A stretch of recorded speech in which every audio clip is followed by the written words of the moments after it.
진료비 지불 제도 두 번째 시간입니다. 저번 시간에 이어 진료비 지불 제도를 볼 건데 대략적인 것들은 진료비 지불 제도 1편에서 했고 오늘은 거기서 살을 조금 더 붙여본다 생각하시면 됩니다. 그래서 1편을 안 보셨으면 1편을 꼭 보고 와주세요. 이번 시간의 목표 첫째, 진료비 보상제도의 장점과 단점.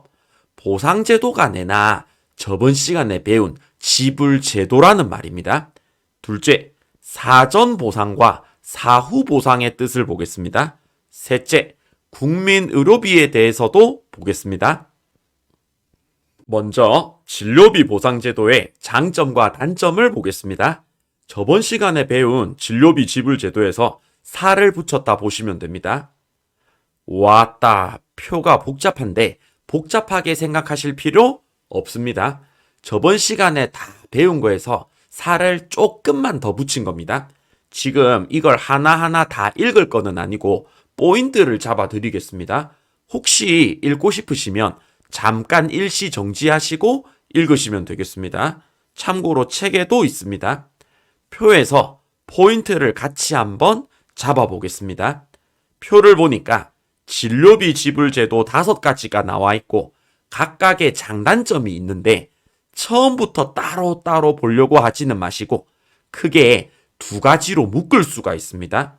어떻게 묶냐면 행위별 수가제 하나 분리하고 나머지 4가지 이렇게 크게 2개로 묶어서 생각하면 간단합니다. 행위별 수가제부터 볼까요? 장점과 단점을 요약해서 보겠습니다. 장점은 서비스의 질이 높습니다. 서비스를 잘해야 사람들이 많이 이용할 거니까. 단점은 비싸다는 겁니다. 서비스를 많이 이용하게 하려면 불필요한 과잉 진료를 제공할 수도 있고 질 높은 서비스를 제공하려다 보면 시설, 장비에 비용이 많이 들어갑니다. 결론적으로 단점은 의료비가 오른다. 이렇게 행위별 수가제를 따로 분리해서 받고 나머지 4가지가 있다 맞죠? 봉급제, 인두제, 포괄수가제, 총액예산제 요 4가지는 한 번에 묶을 수가 있습니다. 묶으면 공통점이 나오는데 장점은 의료비 억제, 쌉니다. 대신에 단점은 싼 만큼 의료의 질이 떨어집니다. 자, 이렇게 행위별 수가제와 나머지 4가지 진료비 지불제도의 장단점을 봤습니다. 따로따로 보기보다는 2개로 크게 묶어서 생각하시면 편하겠습니다.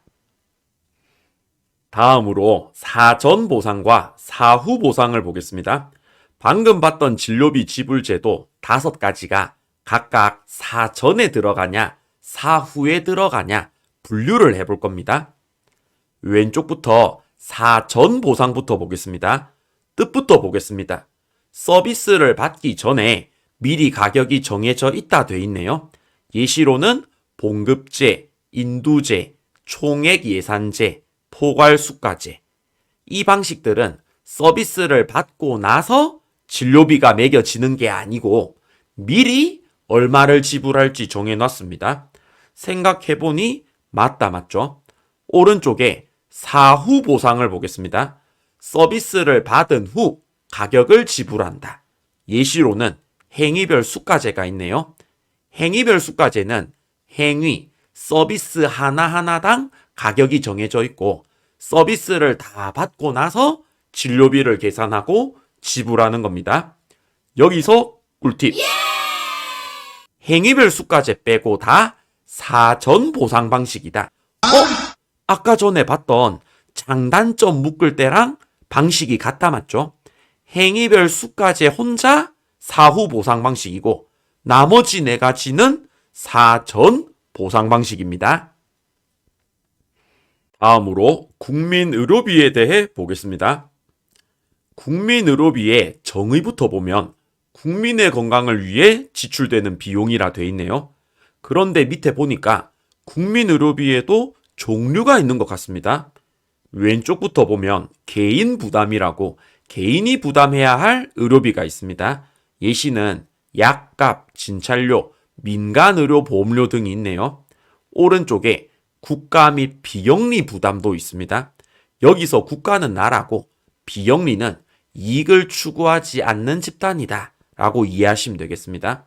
국가 및 비영리 부담은 예시를 보니까 보건 프로그램 관리와 연구의료시설 건립 등이 있습니다. 조금 쉬운 말로 풀어드리면 세세한 건 좀 개인 부담이고 뭔가 좀 크고 굵직한 것들은 국가가 부담한다고 외운다기보다는 느낌을 이해해 주시면 되겠습니다. 계속해서 국민의료비 증가 요인을 보겠습니다. 이것도 외운다는 느낌보다는 이해하시면 되겠습니다. 왼쪽부터 의료기술의 발전, 기술이 발전함에 따라 고가의 의료장비가 들어오면 의료비도 덩달아 올라가겠다 맞죠? 두 번째, 임금 및 재료비 상승, 인건비와 물가는 계속 오르죠. 세 번째, 서비스의 고급화, 고급스러워질수록 비용은 올라갑니다.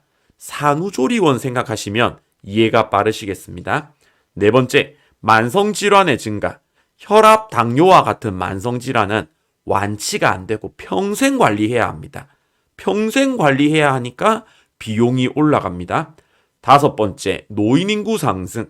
노인인구가 많아질수록 만성질환을 앓고 있는 비율도 올라가겠다 맞죠? 다음, 전국민 건강보험. 전 국민에게 의료 혜택을 하려면 비용이 많이 든다 했다 맞죠? 그래서 전 국민 건강보험을 실시하게 된 연도도 우리나라가 어느 정도 먹고 살만할 때 시작했다 했습니다. 언제였는지 기억나십니까? 88 올림픽 다음해 89년부터 시작했었습니다. 그리고 이것을 유지를 계속 하려면 계속 돈이 많이 들겠다 맞죠? 다음으로 소득 수준 향상. 먹고 살기 힘들 때는 아프다고 참았던 것들이 먹고 살만해지면 안 참고 병원 간다 맞죠? 세 번째, 교통수단 발달. 교통이 발달하다 보면 지방에서 살아도 수도권에 있는 대형 병원에 찾아서 갈 확률이 올라갑니다. 마지막, 의료교육비 상승. 교육비가 올라가면 인건비도 덩달아 올라가죠. 그렇다면 이렇게 의료비가 계속 올라가는 것을 막을 방법이 없을까요? 그래서 억제 대책을 한번 보겠습니다. 왼쪽에 단기적 방안부터 보겠습니다.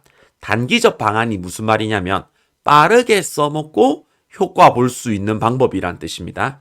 물론 여기서 말하는 빠르게 써먹을 수 있다는 것은 어디까지나 오른쪽에 있는 장기적 방안에 비하면 빠르게 쓸 수 있다는 거지.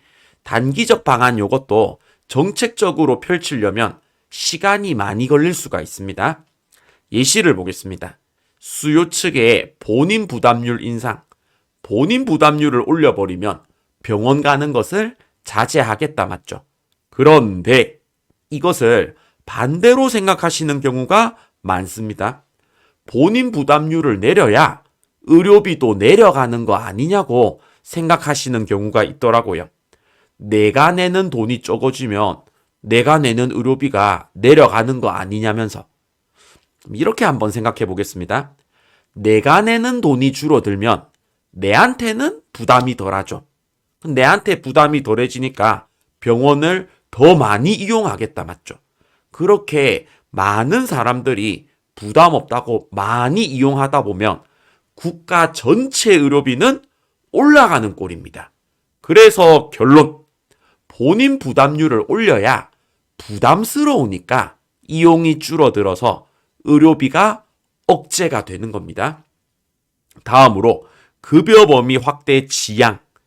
급여 범위는 혜택 주는 범위라는 뜻이고 지양은 피한다는 겁니다. 혜택을 볼 수 있는 범위가 줄어들면 의료 서비스 이용도 덜하겠다 맞죠? 고가 의료기술 도입 및 사용 억제. 요거는 당연한 말이고 이제 오른쪽에 장기적 방안도 한번 보겠습니다.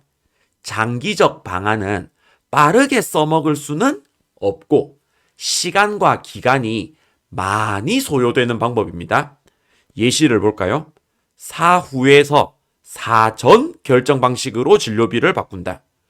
우리는 행위별 수가제, 사후 결정 방식이 지금 메인인데 하루아침에 바꾸기는 어렵겠다, 맞죠? 많은 의료 인력들의 반발에 부딪힐 겁니다. 다음으로 다양한 의료 대체 서비스 개발. 예를 들어 의료기관에서 하는 의료 서비스 말고 예방에 관한 활동을 개발하는 것들이죠. 그런데 우리나라 사람들은 아직까지는 건강에 관해서는 예방보다는 치료가 중심입니다. 국민들 생각이 바뀌고 프로그램이 활성화되기까지는 많은 시간이 걸리겠습니다. 마지막으로 의료의 사회화 및 공공성 확대. 국가에서 운영하는 의료기관이 확대된다면 민관기관이 운영하는 것에 비하면 의료비 상승을 일정 부분 억제하는 효과를 볼 수 있겠습니다.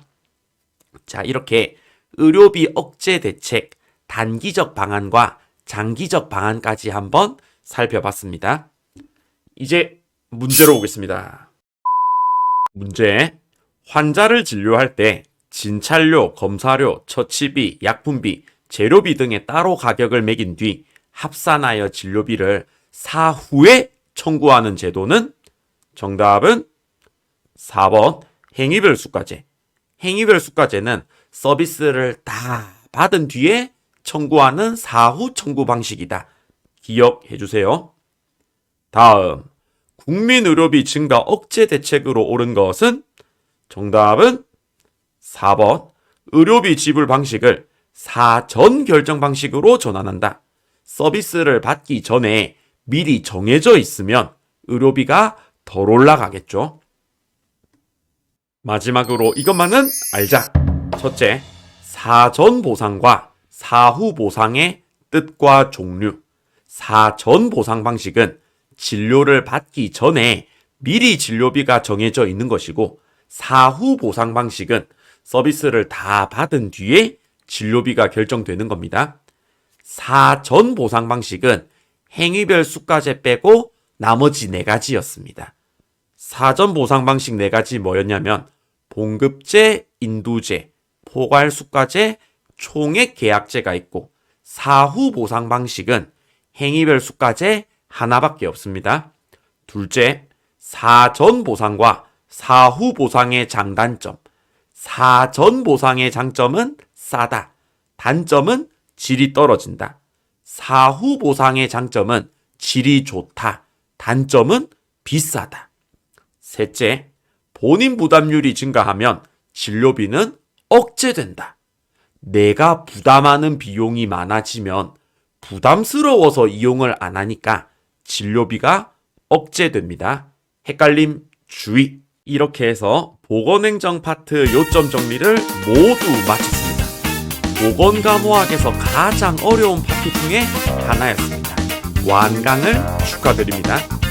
요 내용만 잘 보셔도 보건행정 때문에 떨어질 일은 없습니다. 이어서 다음은 기다리고 기다리던 보건감호학 기출풀이 강의를 업로드하겠습니다.